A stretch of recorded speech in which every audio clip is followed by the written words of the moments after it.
ایسے کام کرنے والا کبھی جنبش نہ کھائے گا. کیسے کام؟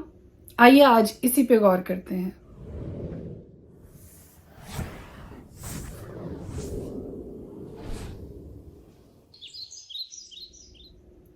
خدائے قدوس کے زندہ جلالی بابرکت پر فضل نام میں ایک بار پھر آپ سب کو سلام.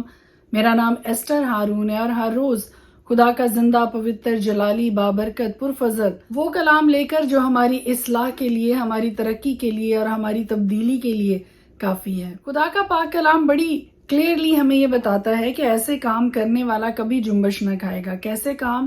اور وہ کام خدا کے پاک کلام میں لکھے ہیں. پہلی بات، وہ جو راستی سے چلتا اور صداقت کا کام کرتا ہے اور دل سے سچ بولتا ہے. وہ جو اپنی زبان سے بہتان نہیں باندھتا اور اپنے دوست سے بدی نہیں کرتا اور اپنے ہمسایہ کی بدنامی نہیں سنتا. وہ جس کی نظر میں رذیل آدمی حقیر ہے پر جو خداوند سے ڈرتے ہیں ان کی عزت کرتا ہے. وہ جو قسم کھا کر بدلتا نہیں خواہ نقصان اٹھائے. وہ جو اپنا روپیہ سود پر نہیں دیتا اور بے گناہ کے خلاف رشوت نہیں لیتا.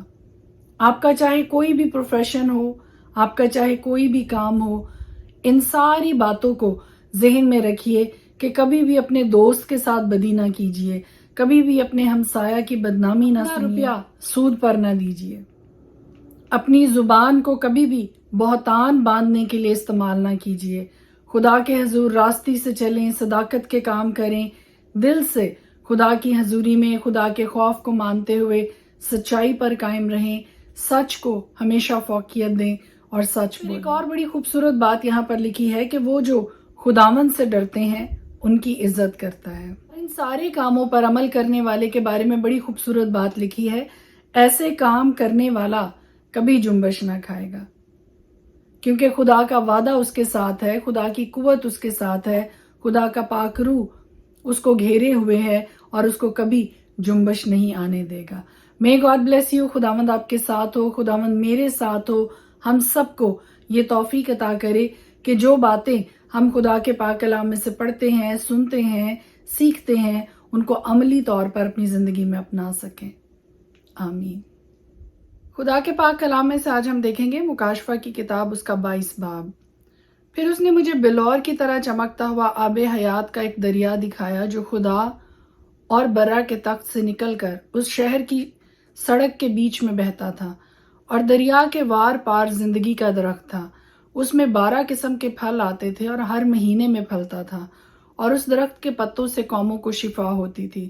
اور پھر لعنت نہ ہوگی، اور خدا اور برا کا تخت اس شہر میں ہوگا، اور اس کے بندے اس کی عبادت کریں گے، اور وہ اس کا منہ دیکھیں گے، اور اس کا نام ان کے ماتھوں پر لکھا ہوا ہوگا.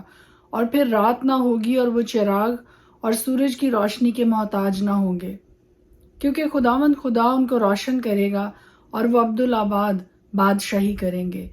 پھر اس نے مجھ سے کہا، یہ باتیں سچ اور برحق ہیں. چنانچہ خداوند نے جو نبیوں کی روحوں کا خدا ہے اپنے فرشتہ کو اس لیے بھیجا کہ اپنے بندوں کو وہ باتیں دکھائے جن کا جلد ہونا ضرور ہے. اور دیکھ، میں جلد آنے والا ہوں. مبارک ہے وہ جو اس کتاب کی نبوت کی باتوں پر عمل کرتا ہے. میں وہی یوحنا ہوں جو ان باتوں کو سنتا اور دیکھتا تھا. اور جب میں نے سنا اور دیکھا تو جس فرشتہ نے مجھے یہ باتیں دکھائیں، میں اس کے پاؤں پر سجدہ کرنے کو گرا. اس نے مجھ سے کہا، خبردار، ایسا نہ کر. میں بھی تیرا اور تیرے بھائی نبیوں اور اس کتاب کی باتوں پر عمل کرنے والوں کا ہم خدمت ہوں. خدا ہی کو سجدہ کر. پھر اس نے مجھ سے کہا، اس کتاب کی نبوت کی باتوں کو پوشیدہ نہ رکھ، کیونکہ وقت نزدیک کرتا ہے وہ برائی ہی کرتا جائے، اور جو نجس ہے وہ نجس ہی ہوتا جائے، اور جو راست باز ہے وہ راست بازی ہی کرتا جائے، اور جو پاک ہے وہ پاک ہی ہوتا جائے. جلد آنے والا ہوں، اور ہر ایک کے کام کے موافق دینے کے لیے اجر میرے پاس ہے. میں الفا اور اومیگا، اول و آخر، ابتدا اور انتہا ہوں. مبارک ہے وہ جو اپنے جامے دھوتے ہیں، کیونکہ زندگی کے درخت کے پاس آنے کا اختیار پائیں گے. اور ان دروازوں سے شہر میں داخل ہوں گے، مگر کتے اور جادوگر اور حرام کار اور خونی اور بت پرست اور جھوٹی بات کا ہر ایک پسند کرنے اور گھڑنے والا باہر رہے گا. مجھ یسوع نے اپنا فرشتہ اس لیے بھیجا کہ کلیسیاؤں کے بارے میں تمہارے آگے ان باتوں کی گواہی دے. میں داؤد کی اصل و نسل اور صبح کا چمکتا ہوا ستارہ ہوں، اور روح اور دلہن کہتی ہے آ، اور سننے والا بھی کہے پیاسا ہو وہ آئے، اور جو کوئی چاہے آب حیات مفت لے۔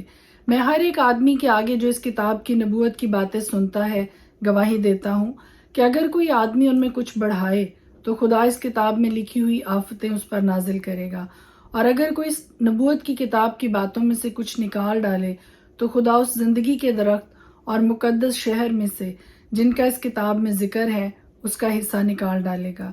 جو ان باتوں کی گواہی دیتا ہے وہ یہ کہتا ہے کہ بے شک میں جلد آنے والا ہوں۔ آمین۔ اے خداوند یسوع آ۔ خداوند یسوع کا فضل مقدسوں کے ساتھ رہے۔ آمین۔ پرانی عہد نامہ میں سے ہم دیکھیں گے زبور کی کتاب اس کا 15 باب۔ اے خداوند تیرے خیمہ میں کون رہے گا؟ تیرے کوہ مقدس پر کون سکونت کرے گا؟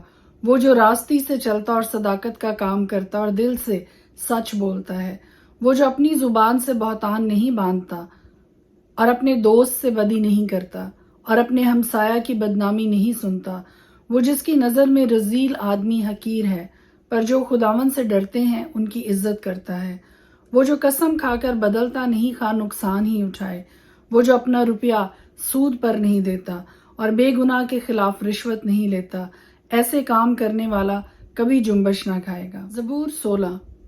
اے خدا میری حفاظت کر کیونکہ میں تجھ ہی میں پناہ لیتا ہوں۔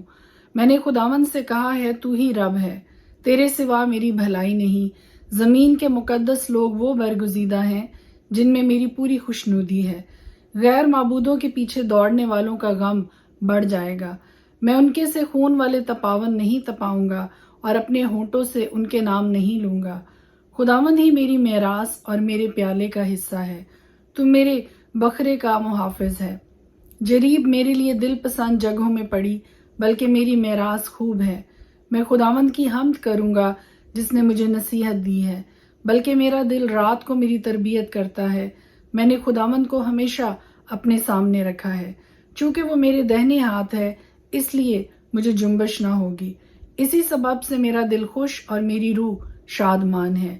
میرا جسم بھی امن و امان میں رہے گا، کیونکہ تو نہ میری جان کو پاتال میں رہنے دے گا، نہ اپنے مقدس کو سڑنے دے گا۔ تو مجھے زندگی کی راہ دکھائے گا۔ تیرے حضور میں کامل شادمانی ہے، تیرے دہنے ہاتھ میں دائمی خوشی ہے۔ خدا کے پاک کلام کے پڑھے اور سنے جانے پر اس کی خاص برکت ہو۔ آمین۔